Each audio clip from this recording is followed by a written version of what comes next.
For the last 6 years, I have been asking for accountability for LCFF.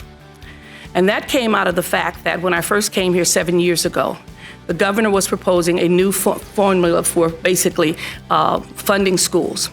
And one of that was to eliminate many of the categoricals, and then at the same time to make a statement that sometimes it takes more money to educate children who have needs. We are gravely underfunded. I had hoped that with the passage of the local control funding formula, much of these challenges would be addressed. A funding model that provides more resources for low-income students and English learners is exactly what was needed to support our school. Because I had gone out and assured people that because we were funding things differently for some districts, that we would be responsible for making sure that those districts who did not get the additional supplemental dollars were basically investing in closing the achievement gap, and that closing the achievement gap would be beneficial to all Californians. I asked for an audit because I realized as I went from place to place in schools, folks were not giving us the answers. Neither was our finance department able to say to us very clearly, this is the amount of money that was being spent. After 5 years, I said, enough is enough. We need to figure out what is going on with the LCFF and the money. So our auditor did an audit of the 3 districts I identified.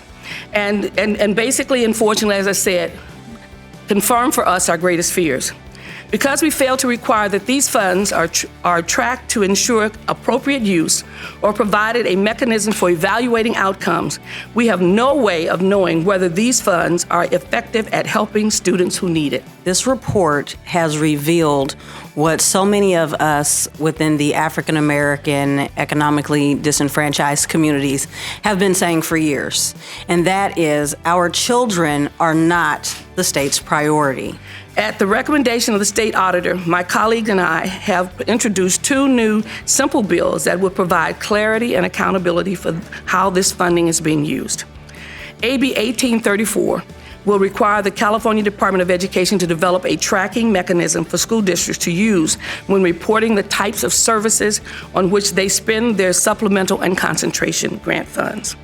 AB 1835 will require school districts and other local education agencies to identify and report the amount of any unspent supplemental and concentration funds from the previous year to the Department of Education. Further, it specifies that the unspent supplemental and concentration funds at year end must retain their designation to increase and improve services for intended students.